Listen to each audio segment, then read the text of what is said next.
Hello, मैं राहुल सिंह सोलंकी आनंद बाल विद्या मंदिर स्कूल सीक्वेंस से आपका स्वागत करता हूं।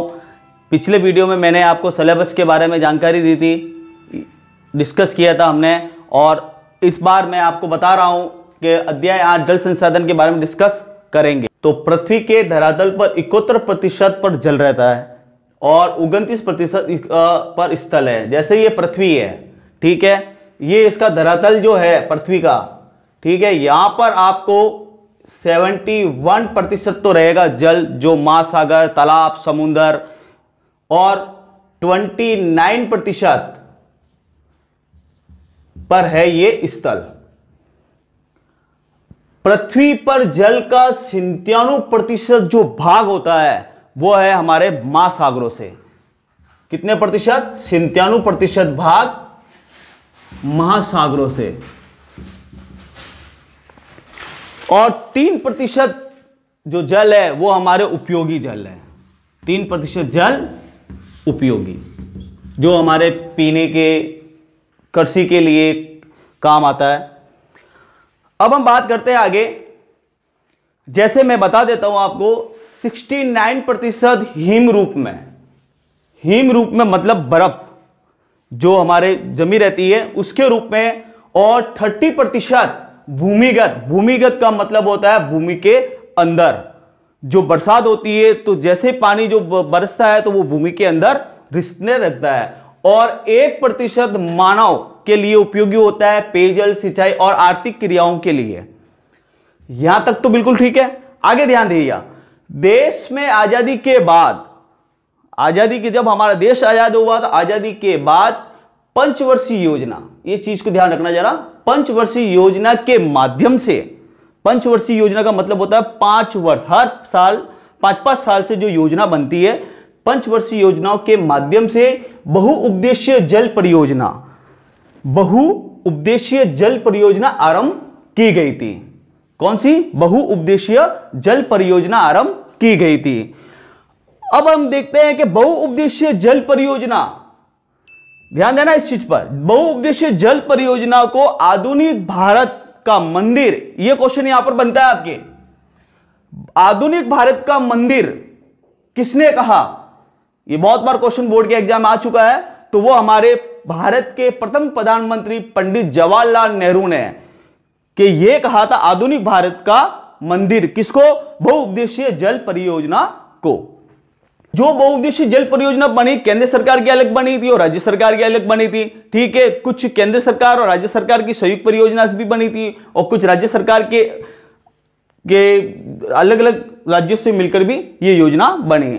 तो सबसे पहले हम बात करते हैं केंद्र सरकार की परियोजना।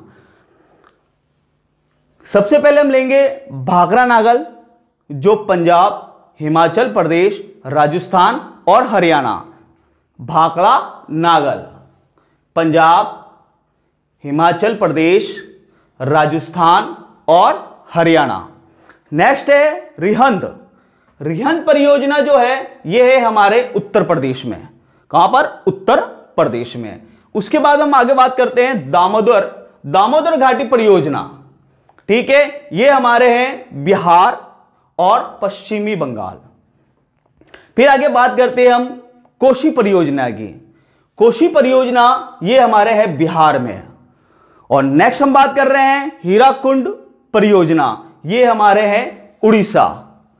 और टिहरी परियोजना ये हमारे उत्तराखंड।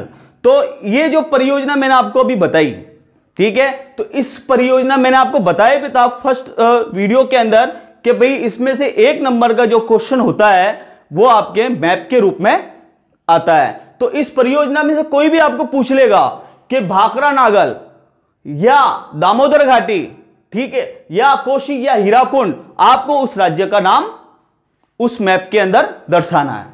अब हम बात करते हैं आगे राज्य सरकार की परियोजना। किसकी? राज्य सरकार की परियोजना। तो सबसे पहले हम बात कर लेते हैं चंबल परियोजना। चंबल घाटी परियोजना सुनी होगी आपने। चंबल परियोजना यह है हमारे मध्य प्रदेश और राजस्थान में। चंबल परियोजना कहां? मध्य प्रदेश और राजस्थान में। अब हम बात करते हैं आगे नेक्स्ट परियोजना नागार्जुन। ठीक है, ये नागार्जुन परियोजना जो है वो है आंध्र प्रदेश। कहां पर है? आंध्र प्रदेश। ये आंध्र है, ये इसको बिंदु मत समझना आप, आंध्र प्रदेश। उसके बाद में हम बात कर रहे हैं आगे तुंगभद्रा परियोजना। तुंगभद्रा परियोजना जो है वो है आंध्र प्रदेश राज्य, कर्नाटक राज्य, इन दोनों की संयुक्त परियोजना। किसकी? तुंगभद्रा की आंध्र प्रदेश और कर्नाटक राज्यों की संयुक्त परियोजना। अब हम बात करते हैं आगे सरदार सरोवर परियोजना। किसकी? सरदार सरोवर परियोजना। यह है हमारे राजस्थान, मध्य प्रदेश और गुजरात, मध्य प्रदेश और राजस्थान। वापस ध्यान देना, सरदार सरोवर परियोजना गुजरात, मध्य प्रदेश और राजस्थान की संयुक्त परियोजना।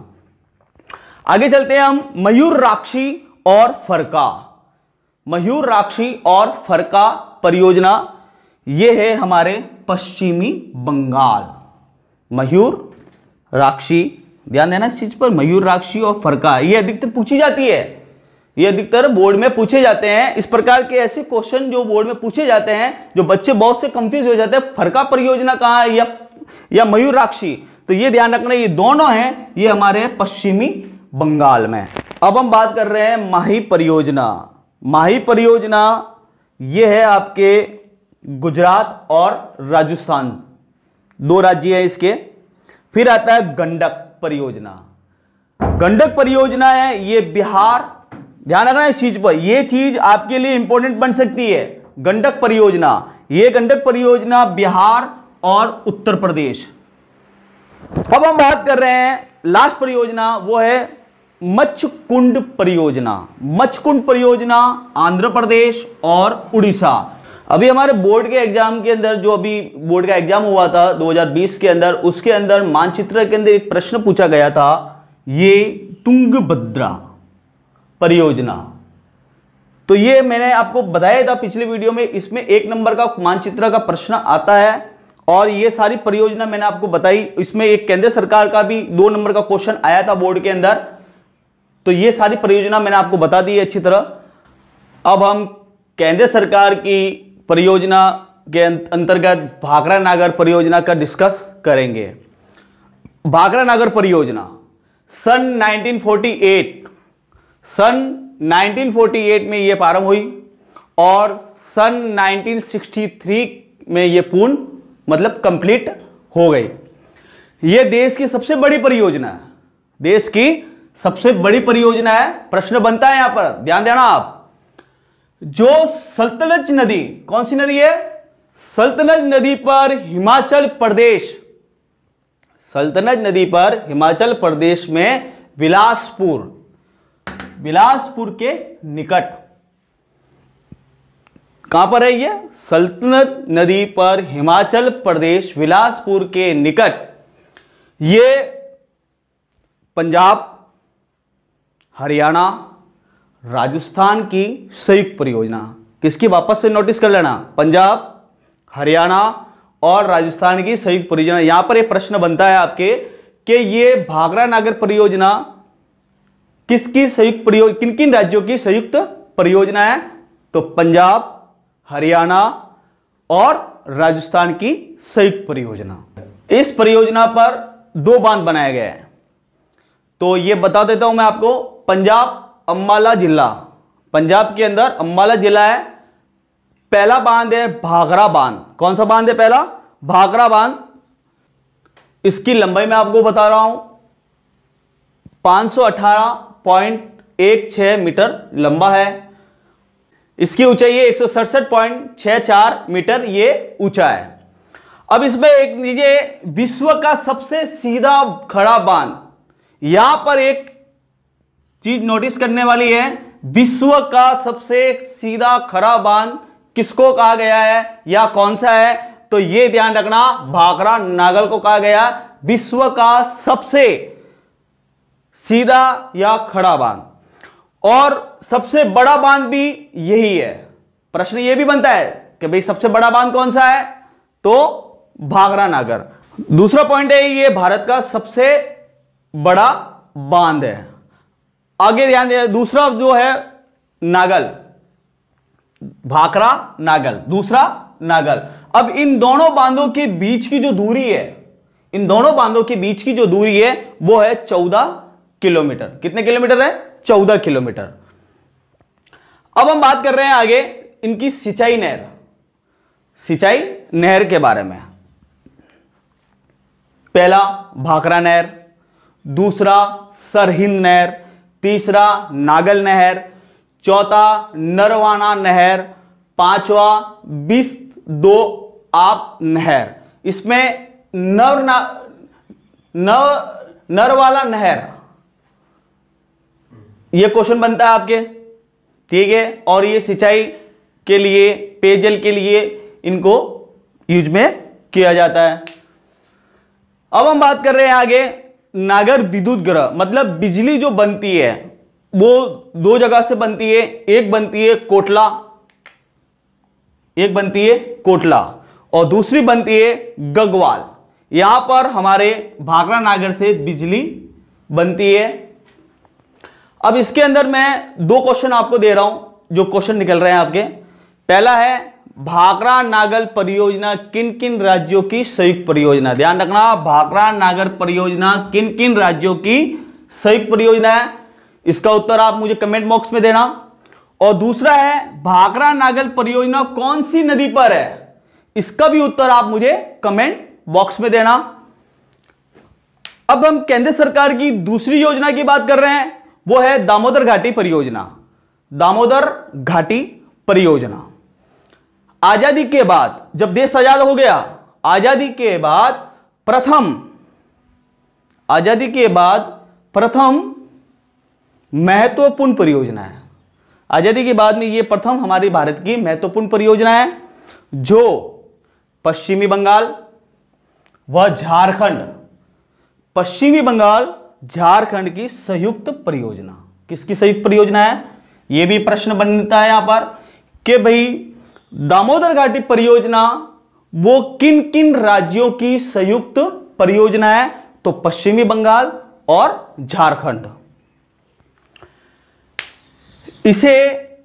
किसे दामोदर घाटी परियोजना को बंगाल का शोक भी कहते हैं। शोक का मतलब होता है जब ये नदी उफान पर होती है बरसात के मौसम में, तब ये आपदा फैला देती है, ये बाढ़ का रूप धारण कर लेती है, बहुत से किसानों की खेती जो खेत होते हैं वो नष्ट हो जाते हैं, तो इसको बंगाल का शोक के नाम से भी जाना जाता है। ये वेरी मोस्ट क्वेश्चन बनता है और ये अधिकतर बोर्ड के अंदर पूछा जाता है कि बंगाल का शोक किस नदी को कहते हैं। यह नदी छोटा नागपुर का पठार से निकलकर, छोटा नागपुर के पठार से निकलकर पूरब की ओर, कहां पर? पूरब की ओर बिहार व झारखंड में, पूरब की ओर बिहार व झारखंड में 290 किलोमीटर और पश्चिमी बंगाल में 240 किलोमीटर बहकर, वापस सुनना इस लाइन को, यह नदी बिहार व झारखंड में 290 किलोमीटर और पश्चिमी बंगाल में 240 किलोमीटर बहकर हुगली नदी, कौन सी नदी? हुगली नदी में गिर जाती है। कहां पे गिर जाती है? हुगली नदी में गिर जाती है। अब हम बात करेंगे आगे इसके ऊपर जो बांध बनाए गए, दामोदर घाटी परियोजना के ऊपर जो बांध बनाए गए हैं। सबसे पहले है बाराकर बांध के ऊपर, बाराकर जो नदी है उसके ऊपर उन्होंने बांध बनाए। मैथान, बाल पहाड़ी, तिलैया, ये 3 बांध बनाए। किस नदी पर? बाराकर नदी। किस नदी पर बनाए? बाराकर नदी। नेक्स्ट है बोकारो नदी पर बोकारो बांध। उसके बाद में है कोनार नदी पर कोनार बांध। फिर आता है दामोदर नदी पर अधर बांध, ब्रह्मो बांध, बाल पहाड़ी 8 बांध। इसके दामोदर नदी पर 3 बांध बनाए गए। उसके बाद में आता है दुर्गापुर, वहां पर बांध बनाया गया अवरोधक बांध, ये आपके लिए इंपॉर्टेंट है दुर्गापुर। अब हम बात करते हैं आगे विद्युत ग्रह जहां पर बिजली बनती है। सबसे पहले बोकारो, उसके बाद में चंद्रपुर, उसके बाद में दुर्गापुर। 3 चीजें ध्यान रखना आप, बोकारो, चंद्रपुर, दुर्गापुर। अब वहां पर 25,000 किलोमीटर नहरी प्रणाली की सहायता से, कितने 25,000 नहरी प्रणाली की सहायता से बिजली बनती है। 25,000 नहरी प्रणाली की सहायता से बिजली बनती है। इस प्रकार आज हमने केंद्र सरकार की 2 परियोजनाओं के बारे में डिस्कस किया है। आगे नेक्स्ट वीडियो में हम राज्य सरकार की परियोजना के बारे में डिस्कस करेंगे। Thanks for watching. जय हिंद, वंदे मातरम।